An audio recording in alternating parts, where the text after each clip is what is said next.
ഒരു സംസ്ഥാനത്തിന്റെ മുഖ്യമന്ത്രിക്ക് സ്വന്തം നാട്ടിലെ ജനങ്ങൾക്ക് വേണ്ടിയിട്ട് അതും ഒരു കേന്ദ്രം ഭരിക്കുന്ന ഒരു ഭരണത്തിന്റെ അടിയിൽ വരുന്ന ഒരു ഡിപ്പാർട്ട്മെന്റ് കാരണം ഉണ്ടാകുന്ന ബുദ്ധിമുട്ടുകൾ സംസാരിക്കാൻ നേരിട്ട് കോടതിയിൽ, അതും സുപ്രീം കോടതിയിൽ അഭിഭാഷകയായിട്ട് വരേണ്ടി വരുന്ന ഒരു അവസ്ഥ. Sir, the problem is always our lawyers fight for the case and they're fighting from the beginning. We are also. But sir, when everything is finished, when we are not getting justice, when justice is crying behind the door, I quote Rabindranath Tagore, then we thought that we are not getting justice anywhere. So many times I have written 6 letters to Election Commission, including all the details, but no reply, sir. I'm a bonded labor, sir. Maybe I prefer that. I'm a very less important person. I prefer that. Sir, I'm from a common family. ഒരു മുഖ്യമന്ത്രിയുടെ അവസ്ഥ ഇതാണെങ്കിൽ സംസ്ഥാനത്തെ അല്ലെങ്കിൽ ഈ രാജ്യത്തെ സാധാരണ ജനങ്ങളുടെ അവസ്ഥ എന്തായിരിക്കും? നിങ്ങൾ ഇന്ന് കണ്ടിട്ടുണ്ടാവും, മമതാ ബാനർജി ചരിത്രത്തിൽ ആദ്യമായി തന്നെ ഒരു മുഖ്യമന്ത്രി ഒരു കേസ് വാദിക്കാൻ വേണ്ടിയിട്ട് സുപ്രീം കോടതിയിൽ ഹാജരാവുന്ന ഒരു രംഗങ്ങൾ.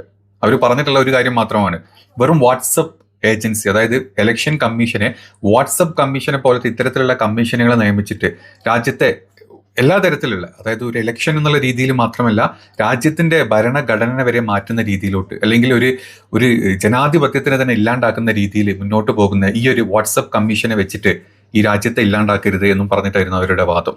5 മിനിറ്റ് വാദം സുപ്രീം കോടതി അനുവദിച്ചു, അല്ലെങ്കിൽ സുപ്രീം കോടതി ചോദിച്ചു. അത് 15 മുതൽ 20 മിനിറ്റ് വരെ അവിടെ സംസാരിച്ചു. അത് കേട്ട കാര്യങ്ങൾ, അല്ലെങ്കിൽ സുപ്രീം കോടതിയിൽ ഇവർ വാദിച്ച കാര്യങ്ങൾ കേട്ടിട്ട് അവിടുത്തെ ചീഫ് ജസ്റ്റിസ് വരെ അവരെ സപ്പോർട്ട്, നിങ്ങൾ പറഞ്ഞതിൽ കാര്യമുണ്ട് എന്ന് കണ്ടതുകൊണ്ട് തന്നെ, അതിൽ ഒരുപാട് കാര്യങ്ങൾ ശ്രദ്ധിക്കേണ്ടതാണ് എന്ന് കണ്ടതുകൊണ്ട് തന്നെ ഈ കേസിന്റെ അടുത്ത വാദം അടുത്ത തിങ്കളാഴ്ചത്തോട്ട് മാറ്റിവെക്കുകയും ചെയ്തിട്ടുണ്ട്. നമുക്ക് നേരെ വീഡിയോയിലോട്ട് പോകാം. അതായത് ആദ്യമായിട്ടായിരിക്കില്ല ഇങ്ങനെ ഒരു മുഖ്യമന്ത്രി ഇത്തരത്തിലുള്ള വാദങ്ങളുമായിട്ട് മുന്നോട്ട് വരുന്നത്. അതെ, തീർച്ചയായിട്ടും ആദ്യമായിട്ടാണ്. അപ്പോൾ ഈ വീഡിയോ നിങ്ങൾക്ക് ഇഷ്ടപ്പെടുമെങ്കിൽ സ്റ്റാർട്ടിങ്ങിൽ തന്നെ ഒരു ലൈക്ക് ചെയ്യണം കേട്ടോ. നമ്മൾ ഈ വീഡിയോയുടെ ആ ഒരു പോർഷൻസ് ഞാൻ എഴുതി വെച്ചിട്ട് ഞാനത് വായിച്ചുതരാം. എത്ര അവർ സംസാരിച്ചതും കോടതിയിലെ വാദങ്ങളും കോടതിയുടെ മറുവാദങ്ങളും ഇലക്ഷൻ കമ്മീഷന്റെ സൈഡിൽ നിന്ന് വന്നിട്ടുള്ള ചില കാര്യങ്ങളെ പറ്റി നമുക്ക് സംസാരിക്കാം. ചരിത്രപരമായ നിമിഷമായിട്ടാണ് ആൾക്കാർ ഇതിനെ കാണുന്നത്. അതായത് സുപ്രീം കോടതിയിൽ സ്വന്തം കേസിനായിട്ട് നേരിട്ട് ഹാജരാകുന്ന ആദ്യത്തെ മുഖ്യമന്ത്രിയാണ് മമതാ ബാനർജി. താനൊരു നിയമ വിദ്യാർത്ഥിയല്ല, ബിരുദധാരിയാണ്. 2022 വരെ അവര് വക്കീലായിട്ട്, അഡ്വക്കേറ്റായിട്ട് വർക്ക് ചെയ്തിട്ടുള്ള ഒരാളാണ്. അതിനുശേഷം ലൈസൻസ് ഇപ്പോഴും കീപ്പ് ചെയ്യുന്ന ഒരു മുഖ്യമന്ത്രി തന്നെയാണ്. സ്വന്തം നാട്ടിലെ ആൾക്കാർക്ക് വേണ്ടിയിട്ട് സ്വയം ഇങ്ങനെ ഇറങ്ങുക എന്നുള്ളത്, അതിൽ ഒരുപാട് രാഷ്ട്രീയമുണ്ട്, അതുപോലെ തന്നെ മറ്റ് പല കാര്യങ്ങളും അടങ്ങിയിട്ടുള്ള ഒരു കാര്യം തന്നെയാണ്. സുപ്രീം കോടതിയിലെ വാദം ഇങ്ങനെ ആയിരുന്നു. വോട്ടർ പട്ടികയിൽ നിന്നും പേരുകൾ നീക്കം ചെയ്യുന്നതുമായിട്ട് ബന്ധപ്പെട്ട് മമതാ ബാനർജി സുപ്രീം കോടതിയിൽ നേരിട്ട് വാദിച്ചിട്ടുള്ള കാര്യങ്ങൾ, അതായത് ഇലക്ഷൻ കമ്മീഷൻ ഒരു വാട്സപ്പ് കമ്മീഷൻ ആയി മാറിക്കഴിഞ്ഞിട്ടുണ്ട്. വാട്സപ്പിൽ കൂടെ വരെ, അല്ലെങ്കിൽ ഒരു അക്ഷരത്തെറ്റുണ്ടെങ്കിൽ, ഒരു പേരിലെ ഒരു അക്ഷരം മാറിയിട്ടുണ്ടെങ്കിൽ പോലും പേര് വെട്ടിക്കളയുന്ന, അതിന്റെ ആധികാരികത എന്താണെന്ന് പോലും അറിയാണ്ട് ഒരു വാട്സപ്പ് ചാറ്റ് പോലെ ആയി മാറിക്കഴിഞ്ഞിട്ടുണ്ട് നമ്മുടെ നാട്ടിലെ ഇലക്ഷൻ കമ്മീഷൻ എന്നാണ് മമത വാദിച്ചിട്ടുള്ളത്. ഉച്ചാരണത്തിലോ അക്ഷര വ്യത്യാസത്തിലോ ഉള്ള വ്യത്യാസങ്ങൾ കാരണം ആർട്ടിഫിഷ്യൽ ഇന്റലിജൻസ് ഉപയോഗിച്ച് ലക്ഷക്കണക്കിന് ആളുകളുടെ പേരുകളാണ് നീക്കം ചെയ്തിട്ടുള്ളത് എന്നാണ് മമത ചൂണ്ടിക്കാട്ടി. 58 ലക്ഷം ആളുകളാണ് പശ്ചിമ ബംഗാളിൽ നിന്ന് SIR പേരിൽ വെട്ടിമാറ്റിയിട്ടുള്ളത്. ഇനി അത് മാത്രമല്ല, വെറും അക്ഷരത്തെറ്റുകളുടെ പേരിൽ വോട്ടർമാരെ പട്ടികയിൽ നിന്നും വെട്ടിമാറ്റുന്നത് കറക്റ്റ് അല്ല, അത് ശരിയായിട്ടുള്ള കാര്യമല്ല എന്ന് ചീഫ് ജസ്റ്റിസ് പറയുകയും ചെയ്യും. സൂര്യകാന്ത് ഇന്ന് അവരുടെ വാദത്തിൽ സംസാരിക്കുകയും ചെയ്തിട്ടുണ്ട്.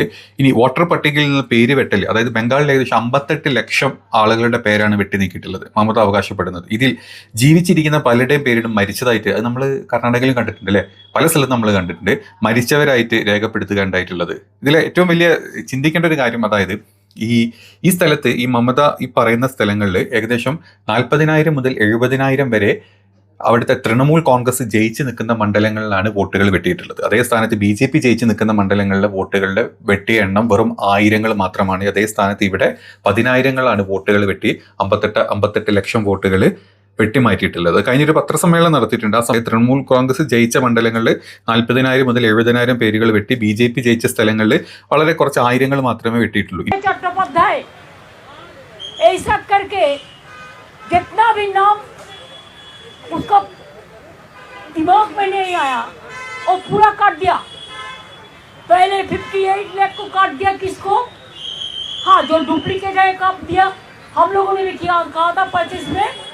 कि देखो एक नाम का सब हरियाणा का 50 नाम जोड़ दिया, इसको चेंज होना चाहिए, जेन्युइन वोटर का नाम लेना चाहिए।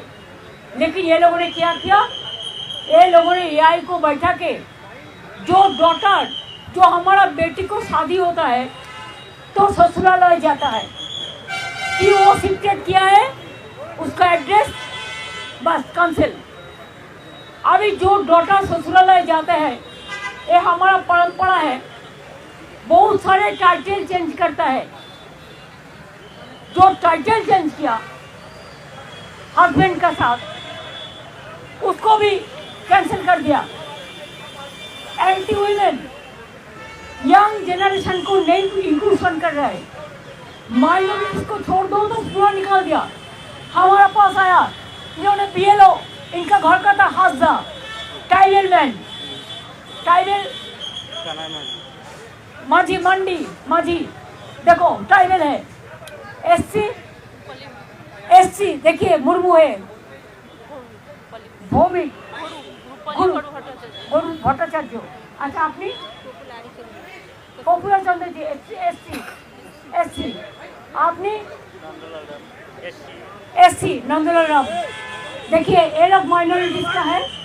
आपने কর্মকার দেখুন, তুমি বলো সর্দার।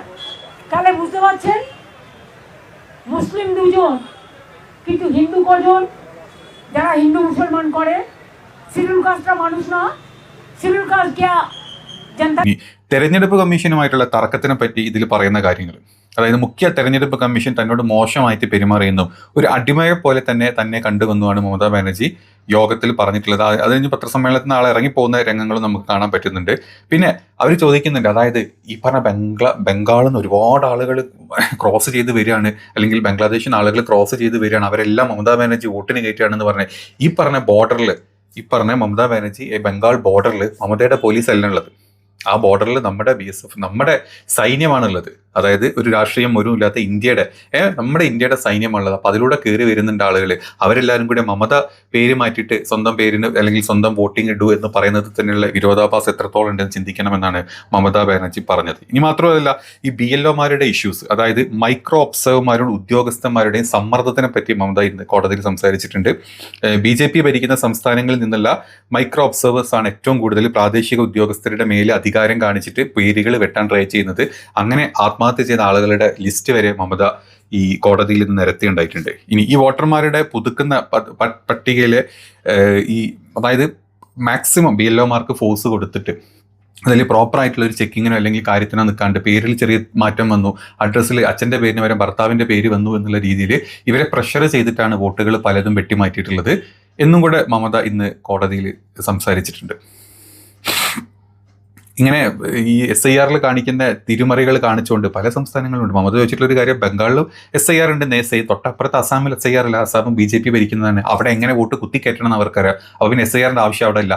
അവിടെയും ഈ പറഞ്ഞ പോലെ തന്നെ ഒരു ബോർഡറുമായിട്ട് നമ്മൾ ചൈന ബോർഡറുമായിട്ട് നമ്മൾ ബോർഡർ ഉണ്ട്. എന്തുകൊണ്ട് അവിടെ ബോർഡർ ഉണ്ട്, ഇവിടെ ബോർഡർ ഉണ്ട്, രണ്ട് സ്ഥലത്തും ഒരേ പട്ടാളക്കാരാണ്. ഇവിടെ മാത്രം ആളുകൾ തള്ളിക്കയറുന്നു അല്ലെങ്കിൽ ഞങ്ങൾ വോട്ട് കയറ്റുന്നു, അവിടെ ഒന്നും കാണിക്കാനില്ലേ നിങ്ങൾക്ക്? കാരണം അവിടെ BJP ഭരിക്കുന്ന സ്ഥലമാണ്, അവിടെ അവർക്ക് എന്തും ചെയ്യാൻ പറ്റും എന്നുള്ളതാണ് കാര്യം. അപ്പോൾ കേരളത്തിലാണെങ്കിലും ബംഗാളിലാണെങ്കിലും അടുത്ത ഇലക്ഷൻ വരാൻ പോകുന്നത് ഈ രണ്ട് സ്ഥലത്താണ് SIR ഇത്ര ധൃതിപ്പെട്ട് നടത്തുന്നത്. കഴിഞ്ഞ 23 വർഷം ഇല്ലാത്തൊരു സാധനം, അല്ലെങ്കിൽ കഴിഞ്ഞ 23 വർഷത്തെ ഒരു പട്ടിക വെറും 3 മാസം കൊണ്ട് തീർക്കാൻ ഇത്രയും കഷ്ടപ്പെടുന്ന ഇലക്ഷൻ കമ്മീഷന്റെ പിന്നിൽ ഏത് കമ്മീഷനാണെന്നുള്ള എല്ലാവർക്കും ഇവിടെ നാട്ടിലറിയാം. അത് തന്നെയാണ് അവർ ഇന്ന് കോടതിയിൽ ശക്തമായിട്ട് വാദിച്ചിട്ടുള്ളതും. ഏതായാലും ഇതെല്ലാം കേട്ടിട്ട് നമ്മുടെ ചീഫ് ജസ്റ്റിസ് സൂര്യകാന്ത് പറഞ്ഞിട്ടുള്ളൊരു കാര്യമുണ്ട്.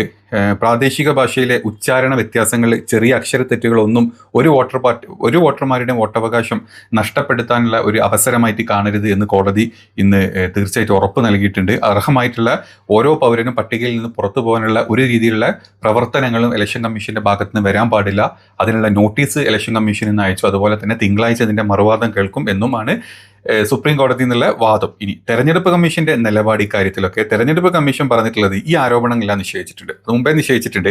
അയച്ച നോട്ടീസുകൾ കൃത്യമായ കാരണങ്ങൾ കാണിച്ചും ചെറിയ അക്ഷരത്തെറ്റുകൾ വലിയ കാര്യമായിട്ട് എടുത്തില്ല എന്നാണ് ഇലക്ഷൻ കമ്മീഷൻ പറയുന്നത്. പക്ഷേ മമത വ്യക്തമായിട്ട് പറഞ്ഞിട്ട് ആറ് നോട്ടീസ് അയച്ചിട്ടുണ്ട് ഇലക്ഷൻ കമ്മീഷന്. ഈ 6 നോട്ടീസിനും എനിക്ക് പ്രോപ്പറായിട്ടുള്ള മറുപടി കിട്ടിയിട്ടില്ല എന്നാണ് മമതയുടെ സൈഡിൽ നിന്നുള്ള വാദം. ഏതായാലും നിലവിൽ 32 ലക്ഷത്തോളം വോട്ടർമാരുടെ കാര്യത്തിൽ ക്രമക്കേടുകളുണ്ട്. 58 ലക്ഷം കംപ്ലീറ്റ്ലി വെട്ടിമാറ്റിയിട്ടുണ്ട്. അതിൽ 32 പേരിലെ ക്രമക്കേടുകൾ നടത്തിയിട്ടാണ് ഇവന്മാർ പേര് വെട്ടിയിട്ടുള്ളതെന്നാണ് ഇപ്പോൾ ഇതുവരെ കണ്ടെത്തിയത്. അപ്പം ഇതിലാണ് മമത ഈ കാര്യം പറഞ്ഞിട്ടാണ് മമത ഇന്ന് കോടതിയിലോട്ട് വന്നിട്ടുള്ളതും. ചരിത്രത്തിൽ ആദ്യമായിട്ട് തന്നെ, അല്ലെങ്കിൽ ഇത്രയും ഒരു എഫേർട്ട് എടുത്തിട്ട് ഒരു മുഖ്യമന്ത്രി ഒരു കാര്യത്തിന് ഇറങ്ങുക എന്നുള്ളത് വലിയ കാര്യങ്ങളാണ്. അത് പക്ഷേ ഒരു കാര്യം നമ്മൾ ചിന്തിക്കണം, നമ്മുടെ SIR എന്ന് കൊണ്ടുവന്ന കേന്ദ്രഭരണം അല്ലെങ്കിൽ കേന്ദ്രത്തിലിരിക്കുന്ന ആളുകളും ഈ SIR കൊണ്ടുവന്ന ഇലക്ഷൻ കമ്മീഷൻ ഈ കേന്ദ്രത്തിലിരിക്കുന്ന ആളുകൾക്ക് വിധേയപ്പെട്ടിട്ടില്ലെങ്കിൽ അവരുടെ കാല് നോക്കി ജീവിക്കുന്നവരാണ് എന്നുള്ളതും രാഹുൽ ഗാന്ധി പല സംസ്ഥാനങ്ങളിലെ പല ഉദാഹരണങ്ങൾ വെച്ച് നമ്മുടെ മുമ്പിലോട്ട് വെച്ച് നിന്നിട്ടുണ്ട്. അപ്പം ഇങ്ങനെയൊക്കെ മുന്നോട്ട് പോകുന്ന ഈ കാലത്ത് എത്രത്തോളം ഇവർക്ക് നീതി കിട്ടും, അല്ലെങ്കിൽ ഇന്ത്യയിലെ മറ്റുള്ള ആളുകൾക്ക് നീതി കിട്ടും, എത്രത്തോളം ജനാധിപത്യം ഇവിടെ ഉണ്ടാവും എന്നൊക്കെ ഉള്ളത് കണ്ടു തന്നെ അറിയേണ്ടി വരും. പക്ഷേ ഇവർ ചെയ്ത ആ മൂവ്മെന്റ് എന്ന് പറഞ്ഞാൽ ഒരു തീർച്ചയായിട്ടും അത് ചരിത്രം തന്നെയാണ്. എന്നും ആൾക്കാർ നോട്ട് ചെയ്ത് വെക്കുന്ന ഒരു തരം മൂവ്മെന്റ് തന്നെയാണ് ഇന്ന് മമത സുപ്രീം കോടതിയിൽ കാഴ്ചവെച്ചിട്ടുള്ളത്.